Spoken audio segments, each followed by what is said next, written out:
So an interesting thing got brought up today. I was in the office and was talking to Phil, and we were talking about the bruises on my arm. That's from jiu-jitsu, but I got quite a few of them. It's actually pretty common in jiu-jitsu, especially when you first start off, or if you're working on something that's a little spicier. You get used to it. It doesn't really hurt in the moment. It doesn't hurt now or anything, but it's a bruise.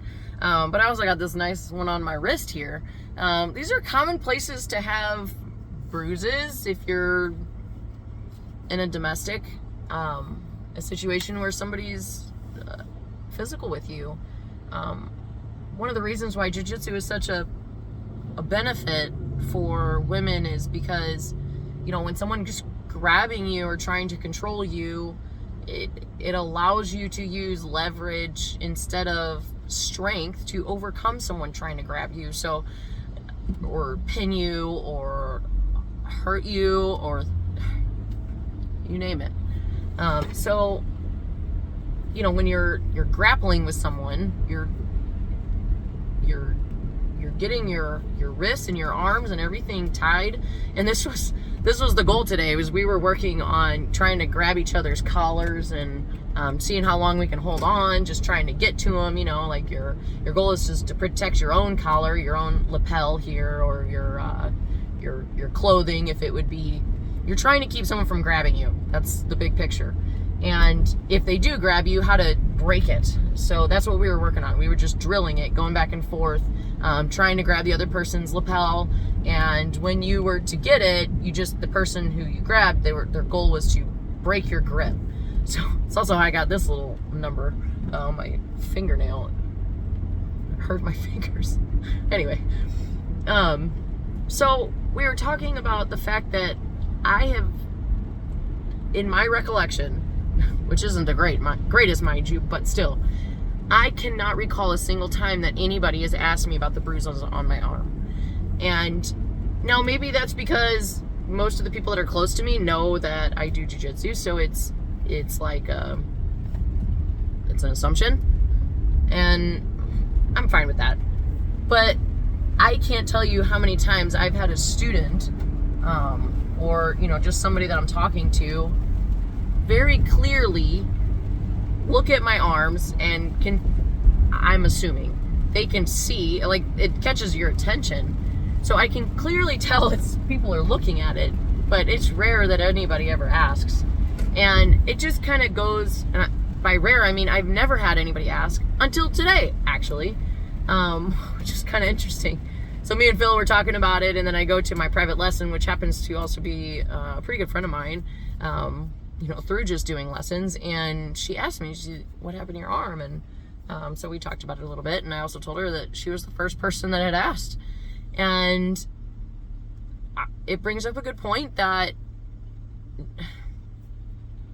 no one's coming to save you, and it's up to us to take these things seriously and to make ourselves better than what someone is capable of doing to us. Or your desire to live a successful life should be greater than anyone's desire to hurt you or take advantage of you. And if you have a desire to better yourself to the point where bad people can't get in, obviously that's the best case. But I'm at such a loss at how to help people in this predicament, because it's tough. I've done some research on the subject, and I'm still researching, so if there's anything, you could throw my way to help me understand this world. I am incredibly grateful that I've never been exposed to a domestic violence situation. To my understanding, the hardest part is time to go, and that realization of it's time to go, and actually the process of leaving becomes the most dangerous part. So most people, obviously the stories that you hear, I can't even imagine how many people are going through this that have either A, made the choice to get out of it, or they're still suffering right now. But a lot of the situations that I'm privy to, they stay in it because it's hard to leave, because that's the most dangerous time is right when you're breaking that contact, because that's when the violence is going to come, and that's terrifying. So you're on one hand trying to get away, but that's what's increasing your danger. What do you do with that? So I want to know more about this, because I want to do whatever I can to help whoever would be in need of something like this. And I don't watch TV very much, guys, but you know, I made a video recently about baby reindeer, which is it's fiction kind of, but I was watching this other show it's a documentary, but it's basically these I survived stories, and they're stories about how people are getting stuck in these situations. I wish I remember the name of it. But it was this lady that she had become friends with this girl, and this girl that she became friends with was essentially acting the same way as an over-controlling predatory spouse. Like, they were such good friends, and the victim here, she ended up meeting someone that she fell for, a man, and when she started spending a lot of time with this guy, her friend got jealous and started, trying to shun her away from him, and trying to essentially change her mind of him to try to keep her away from him, because therefore more time with her. And then she started controlling the finances, and all for the sake, like, oh, we're friends and I'll take care of you and you don't even have to worry about this. And then the victim, she started having these medical issues, and she had really bad back problems.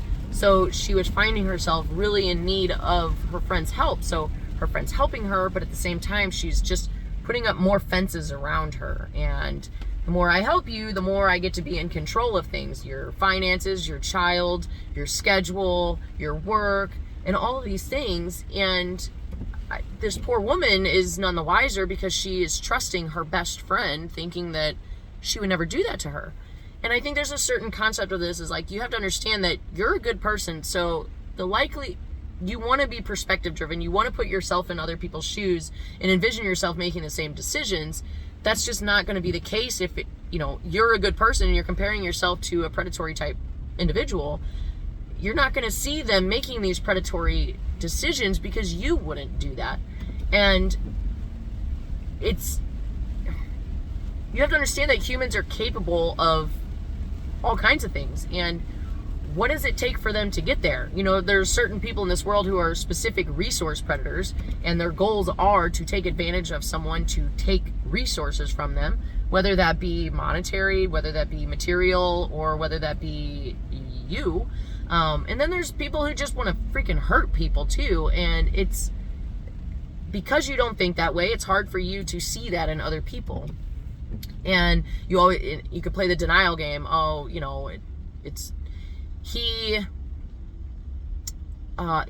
didn't mean it, and he would never do that, and things like that. But everything else is telling you the opposite.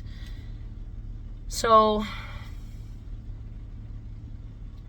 what was this whole thing supposed to be about? I just kind of wanted to talk out loud and process some thoughts about domestic situations and self-betterment in order to keep the bad stuff out. Because one of the reasons why she was so attached to this woman, or how a lot of women become attached to an individual like this, is because they need that. Like, you need them. You need that validation. You need that security. You need those finances. You need security. You need someone to watch your kids.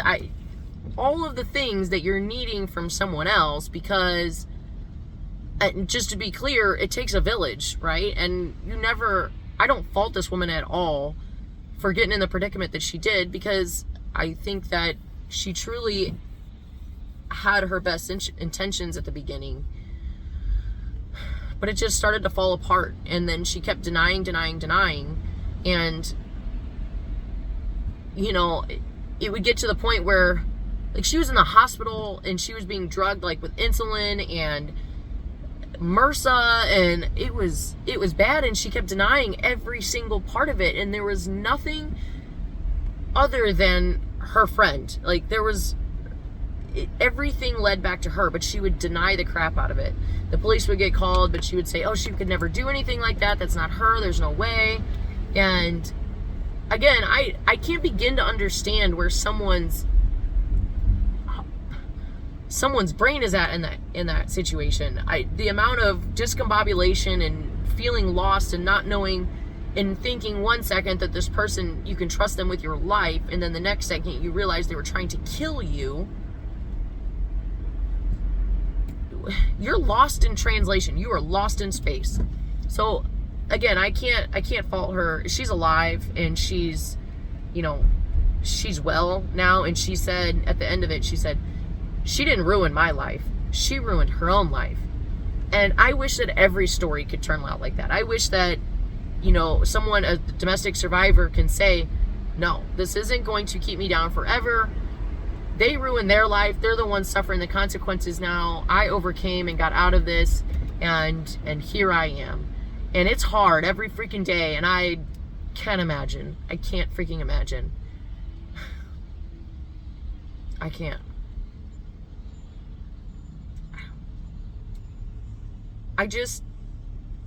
I wish there was an easy fix. Like, how do you fix someone being okay being abused? Some people don't even know they're being abused. They think that they're doing it out of love, or they think that they're doing it, they didn't mean it, and next time will be different. And I don't know. Just wanted to get some crap out there. So, if you got anything that, first off, if you're in a situation,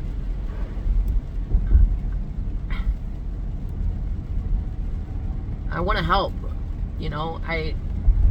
How do I do that? How do I help?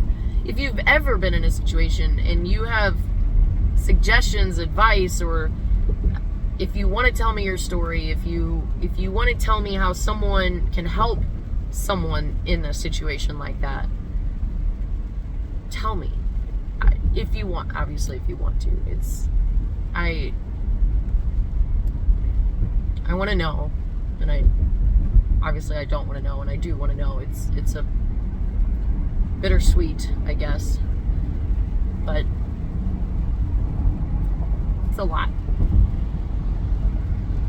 So, ladies, ask your friends if they got bruises on their arm. Ask them, hey, what happened? We need people to question us like that, because that felt great when she asked me.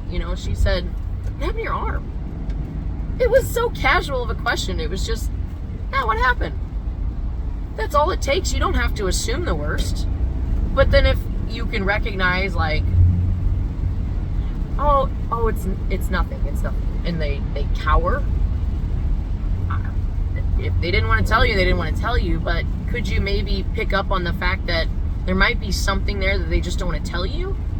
And, what level of prying you want to do for your friend, and how close your relationship is, and all that stuff, that's going to be a personal preference. But I think that we need to start by asking, and by being there for people if they need it. Because I think that's a big part of why we don't ask, is because we don't want to take the responsibility to give anything if they need it. Because in order to help somebody through that situation, what's the possibility? What if they broke down to you right then and said, it's from my husband? or it's from my son, or it's from my student, or it's from my uncle, or it's from my dad. It's whoever it could be. It doesn't matter who it is, but are you prepared for that moment? And what would you do? And what could you offer? I think that's a big reason why people don't ask, is because they don't have the resources to offer any help. So if you're a survivor, or if you are a victim of domestic violence, what would help from someone who has nothing to give other than their support, their "you got this," or you're gonna make it, or "I'm glad you're here," or what do you need from someone who has no physical way of offering you anything? Like, they don't have a house for you to stay at to escape. They don't have money to give you to go rent an apartment. They don't have resources to give you to furnish a new apartment. They don't have extra clothes for you. They don't have diapers for you. Like, whatever it is, let's just say your best friend is just not able to give like that. We all give in different ways. I'm not saying that that's wrong, but how can someone who doesn't have monetary or material things to give, or time necessarily, like, time is a tricky thing, but that could be a reason why people don't offer help either, or don't ask questions, because our lives are so full. And to consider helping somebody else amongst our already full lives, not to mention the victim themselves considering the burden they would be putting on someone else. How do we help each other? How do we do this? Because it needs, I want to be different. I want to be, I don't know. How do we do it? How do we do it? Tell me.